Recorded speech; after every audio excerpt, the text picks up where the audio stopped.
The rain hit the window softly, as if whispering a truth Daniel had long ignored.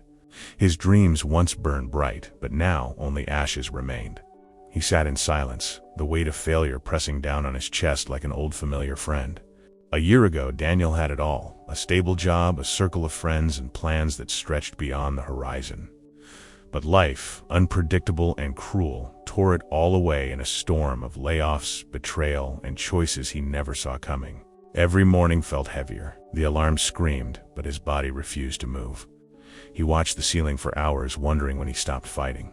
Somewhere between hope and heartbreak, Daniel had lost himself completely. His phone buzzed with messages from friends he couldn't face.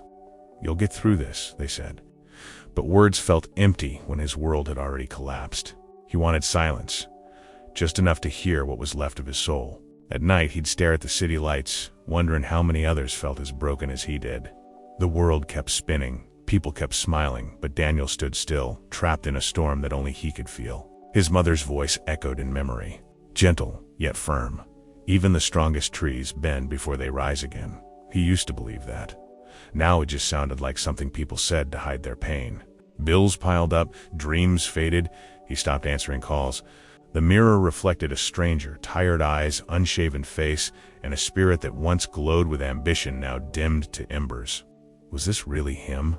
Then one evening, he found an old notebook buried under dust. Inside were sketches of ideas, dreams he once swore to chase. His heart trembled. For the first time in months, something inside him flickered. He traced the lines with shaking fingers. Every drawing felt like a heartbeat returning. Memories of who he used to be flooded back. The dreamer, the builder, the believer. Maybe he wasn't lost forever. Daniel stood up, opened the window, and let the night air fill his lungs. The city still glowed, indifferent yet alive.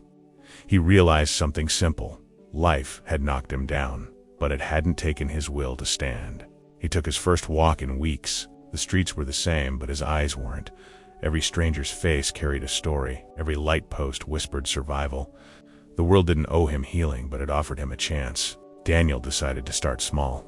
He cleaned his apartment, one corner at a time. He made coffee instead of skipping breakfast. Each small victory stitched a little strength back into his bones. When he saw his reflection again, it didn't scare him this time. The pain was still there, but behind it, a quiet determination had begun to rise. Fragile, yet real. He reopened his notebook, adding new pages. Not for the life he lost, but for the one he could still build. The first sketch wasn't perfect, but it was honest. A reflection of survival, not success. Days turned to weeks. The weight of regret loosened its grip. Daniel still stumbled, but each time he found a reason to try again. Growth didn't roar. It whispered softly, "You're still here." One morning, as sunlight streamed through the blinds, he smiled without forcing it. It wasn't joy yet, but it was peace. A fragile seed he'd protect with everything left in him. He applied for a small freelance job, heart racing as he hit send. It wasn't much, but it was a start. Proof that courage often hides inside ordinary moments. Days later, he got a reply. "We'd love to work with you." Daniel froze. For the first time in a long time, he felt something powerful. Not victory, but validation. He looked out the window again, at the same skyline that once mocked him. Now, it felt different, like the city had been waiting for him to stand back up all along. Daniel knew the road ahead would still hurt, but he wasn't afraid anymore. The fall had broken him, yes, but in that breaking, he'd found something stronger than success: the courage to rise again. Morning light painted his walls gold. Daniel brewed coffee and smiled. The silence that once haunted him now felt sacred. He realized healing wasn't about forgetting the pain. It was about learning to live alongside it. The freelance job became his small anchor. Each project reminded him that broken things could still create beauty. For every doubt that whispered "you can't," his work softly answered, "Watch me." He began walking to the park after work. The world felt slower now, more alive. The laughter of children, the smell of rain, even the rustle of leaves, everything reminded him that life still had music. Sometimes fear crept back in, quiet but sharp. What if he failed again? But then he'd look at his sketches, remember how far he'd come, and remind himself failure was just proof that he was trying. He met Maya at a local cafe, her smile disarming, her curiosity genuine. They talked about art, purpose, and surviving dark seasons.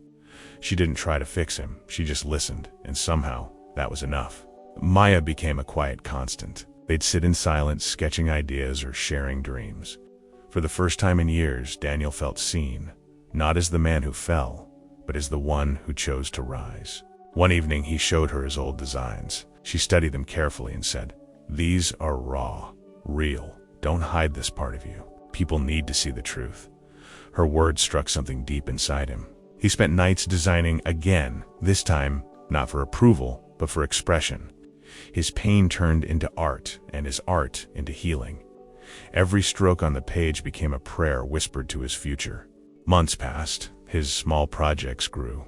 People began noticing his authenticity, not perfection, but honesty. The same world that once ignored him now started to echo his name again. But with success came new storms, deadlines, pressure, and old doubts rising from the shadows. Daniel had learned that rising wasn't a single act. It was a daily choice, a fight to keep believing. One night, overwhelmed, he almost quit again. The fear of falling twice felt unbearable. But Maya reminded him softly, falling again doesn't erase your growth. It proves you're still alive enough to care. Those words stayed with him. He returned to his work, this time fueled not by fear, but by faith. The kind of faith that doesn't demand guarantees, only courage to keep showing up. He launched his first solo exhibition, The Art of Falling and Rising. Each piece told a story of pain, resilience, and quiet hope. People didn't just see art, they saw themselves reflected in his journey. When the applause came, Daniel didn't cry out of pride. He cried because he'd made it through nights he thought would kill him. The boy who once gave up had finally come home to himself. After the event, he stood outside under the same city lights. This time they didn't mock him, they mirrored him. Every light, every glow felt like a heartbeat of gratitude pulsing through the night. He realized that rising wasn't about winning. It was about reclaiming your own story, choosing to see meaning in the mess, and finding beauty in what once broke you. When people asked for his secret, Daniel only smiled. "Don't rush your rise," he'd say. "The fall teaches you who you are. The rise teaches you who you're meant to become." Maya squeezed his hand, proud and silent. Their eyes met, and in that stillness they both understood. Healing doesn't end, it evolves. Love doesn't fix you, it walks beside you. Daniel looked at the night sky, vast, endless, forgiving. He whispered a promise to himself. No matter how many times life knocks me down, I will always rise. Not perfectly, but faithfully. And so, he did. Not as the man who once fell, but as the man who learned to stand taller each time. Because sometimes the most powerful story you can live is simply the one where you don't give up.